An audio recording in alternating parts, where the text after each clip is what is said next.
রাষ্ট্রদ্রোহ ও প্রহসনের নির্বাচন দেওয়ার অভিযোগে রাজধানীর শেরেবাংলানগর থানার মামলায় গ্রেপ্তার সাবেক প্রধান নির্বাচন কমিশনার কাজী হাবিবুল আউয়াল বলেছেন, ক্ষমতার লোভ শেখ মুজিবও সামলাতে পারেননি। নির্বাচনে মৌলিক সংস্কার ছাড়া আগামী 1000 বছরেও এদেশে সুষ্ঠু নির্বাচন সম্ভব নয় বলেও মন্তব্য করেন তিনি।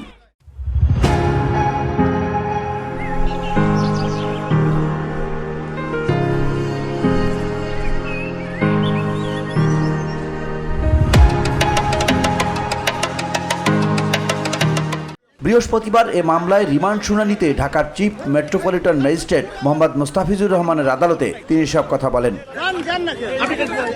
এদিন দুপুরে তাকে ঢাকার চিফ মেট্রোপলিটন ম্যাজিস্ট্রেট আদালতে আনা হয়। এ সময় তাকে সিএমএম আদালতের হাজতখানায় রাখা হয়। মামলার সুষ্ঠু তদন্তের স্বার্থে তাকে 10 দিনের রিমান্ডে নিতে আবেদন করে পুলিশ। এরপর শুনানি করতে ঢাকার chief metropolitan magistrate Mohammad Mostafizur রহমানের আদালতে তোলা হয়। এই আসামি 2022 সাল থেকে 24 সালের সেপ্টেম্বর পর্যন্ত প্রধান নির্বাচন কমিশনার হিসেবে দায়িত্ব পালন করেন। তার আমলে 24 সালের 7 জানুয়ারি এদেশে কলঙ্কজনক নির্বাচন হয়। সেই ডামি নির্বাচনে আওয়ামী লীগ ও 2-1টি দল ছাড়া আর কেউ অংশ নেয়নি। সেই নির্বাচন ছিল ডামি নির্বাচন, একতরফা লোক দেখানো ও প্রহসনের নির্বাচন। শুনানিতে সরকারি এই কৌশলী আরো বলেন, আসামির বিরুদ্ধে তৎকালীন সরকারের সাথে আঘাত করার অভিযোগ রয়েছে। নির্বাচনে থোক বরাদ্দ থেকে অর্থ আত্মসাৎ করেছেন। সংবিধান বহির্ভূত বক্তব্য দিয়ে তিনি রাষ্ট্রদ্রোহ করেছেন। আমরা তার সর্বোচ্চ রিমান্ড প্রার্থনা করছি। আসামি পক্ষের আইনজীবী এমিল হাসান রুমেল তার রিমান্ড বাতিল চেয়ে বলেন, তার বয়স 70, তিনি অনেক দুরারোগ্য ব্যাধিতে ভুগছেন। আমরা যেন ফ্যাসিস্ট দমাতে গিয়ে নিজেরা ফ্যাসিস্ট না হয়ে যাই। এরপরে আদালতের অনুমতি নিয়ে কথা বলেন সাবেক সিসি হাবিবুল আউয়াল। তিনি বলেন, প্রসিকিউশনের বক্তব্যের সাথে আমিও একমত। নির্বাচনটি ডামি ও প্রহসনের নির্বাচন ছিল। এরপর বিচারক আবারও বলেন, নির্বাচনের আগে এমন অবস্থা জেনে আপনি পদত্যাগ করলেন না কেন?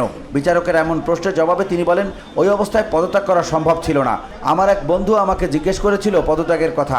আমি বলেছি, তুমি যদি আগে বলতা এমন ভয়ঙ্কর নির্বাচন হবে তাহলে আমি দায়িত্বই নিতাম না।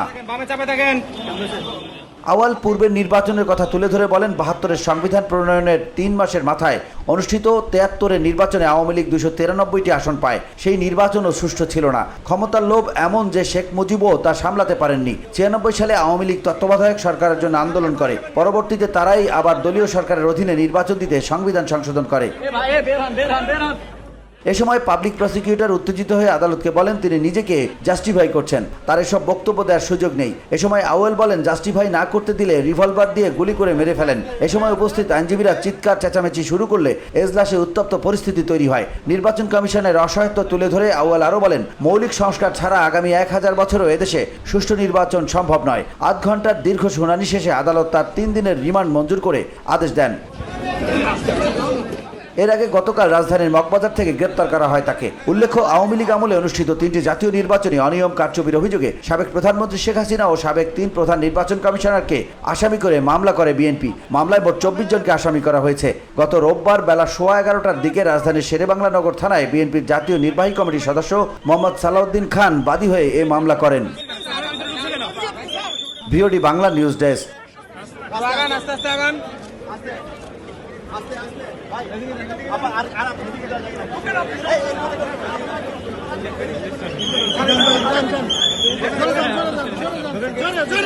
ছেড়ে দাও।